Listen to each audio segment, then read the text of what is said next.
안녕하세요. 회계사 홍반장입니다.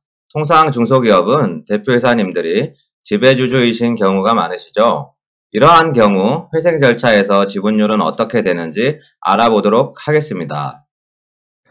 회생 계획에서는 화면과 같은 순위로 공정하고 형평에 맞는 차등을 두어야 한다고 규정하고 있습니다. 즉, 담보 채권자를 제일 우대하고 그 다음 무담보 채권자인 회생 채권자, 마지막으로 자녀 재산을 배분받는 주주의 순서이죠. 따라서 주주는 회생 채권자보다 더 열악하게 권리 변경이 되어야 됩니다.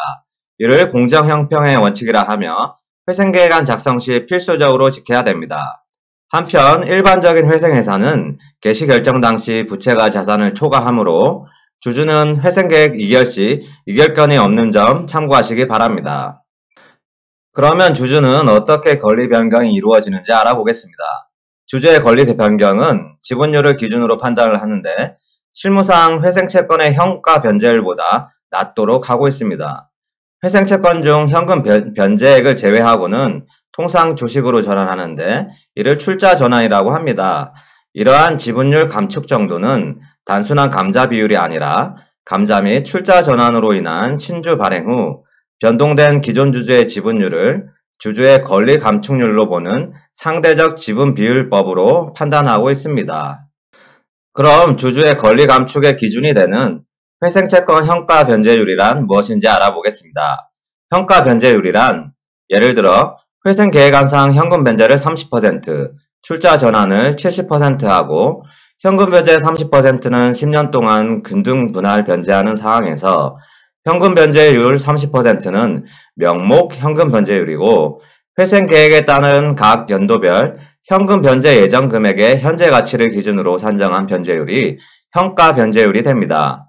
오늘 전액 상환하는 것하고 10년에 걸쳐 분할 상환하는 것은 차이가 존재하겠죠. 아무래도 같은 현금 변제율 30%라고 하더라도 상환 기간이 길수록 상환 비중이 후반에 많이 잡힐수록 현가 변제율은 낮게 산정됩니다. 현가 변제율을 산정하기 위한 할인율은 부산 경남 지방의 경우 한국은행 경제통계 시스템상의 중소기업 신규 취급객 기준 대출 이자율을 사용하고 있으며 21년 10월 기준으로 3.14%이며 금리 인상 추세에 따라 상승 기조에 있습니다. 자, 예시로 한번 살펴보겠습니다. 기존 대표이사 1인 주주이고 발행 주식수는 5,000주, 액면가 만원, 자본금 5천만원인 사항입니다. 회생채권만 있다고 가정하고 총 채권은 5억, 명목 현금 변제 비율은 30%, 나머지 70%는 출자 전환하고 현금 30% 변제는 10년 동안 균등 분할 변제합니다. 할인율을 3.14%로 가정하면 현가 변제율은 약 25%로 산정이 되게 됩니다.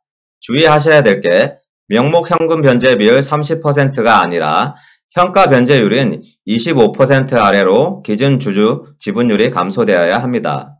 한편 출자 전환 시 발행 금액은 통상 법인세 가세 문제로 액면 금액으로 발행하게 됩니다. 한편 부산 경남 지방에서는 현금 변제 대상 외의 나머지 부분에 대해서는 출자 전환을 하게 하고 있습니다. 예시사항을 최종적인 지분율표로 살펴보면 총 채권의 5억원 중에서 70%인 3억 5천만원이 출자 전환되고 액면가 만원으로 출자 전환하므로 3만 5천 주가 출자 전환으로 신규 발행되게 됩니다. 이러한 출자 전환 후 기존 주주의 지분율은 12.5%로 회생채권의 현가 변제율 25%보다 낮으므로 공정형평의 원칙을 준수하게 됩니다. 다만 현가 변제율인 25% 근접하게 기존 주주의 지분율이 되게 하는 게 향후 지분율 확보 측면에서 유리하겠습니다. 한편 출자 전환을 만주로 가정하면 출자 전환 후 지분율은 약 33%입니다. 이 경우에는 현가 변제율은 25%보다 높아 공정형평의 원칙에 어긋나게 됩니다. 이러한 경우는 통상 기존 주주의 자본 감소를 먼저 진행하고 그 다음 출자 전환하여 최종적인 지분율을 비교하게 됩니다.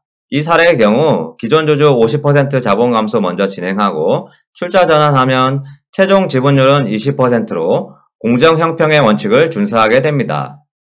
마지막으로 기타 사항에 대해 알아보면 지배주주 등이 부실 경영에 영향력을 행사하였다고 판단되는 경우 주식의 3분의 2 이상을 소각하거나 3주 이상을 일주로 병합하는 방법으로 자본을 감소하여야 합니다. 징별적인 규정으로 실무상으로는 종종 이러한 기준에 의하여 100% 소각하기도 합니다. 그리고 이러한 부실 경영에 책임이 있는 지배주주 등은 향후 신주 발행 시 통상적으로 신주 인수를 할 수 없으나 다만 구 주주가 M&A 성공에 현저한 기여를 한 경우에는 일정한 가격에 주식을 매수할 수 있는 권리, 주식 매수 선택권을 부여하기도 합니다. 한편 관리인이 회생 계획을 수행함에 있어서는 법령이나 정관의 규정에 불과하고 주주총회 또는 이사의 결의를 하지 않아도 되며 회생 절차가 종료될 때까지는 주주에게 이익 배당을 하지 않습니다. 회생 채권 등을 다 상환하지도 않는데 배당을 할 수는 없겠죠. 한편 회생회사는 주주총회를 하지 않아도 되나 최근 실무는 기존 대표자를 관리인으로 보는 경우에 회사 운영에 관한 자율권을 보장하기 위해 법원의 허가를 얻어 주주총회를 개최할 수 있도록 하고 있으며 주주총회에서는 대표이사 및 이사 선임과 그 보수를 결정하는 것으로 하는 경우가 많습니다. 이상으로 이번 시간에는 주주의 권리 변경에 대해서 살펴보았으며 언제든지 회생 신청과 관련된 문의사항 있으시면 댓글에 연락처로 연락 주시기 바랍니다. 영상 시청해 주셔서 감사합니다.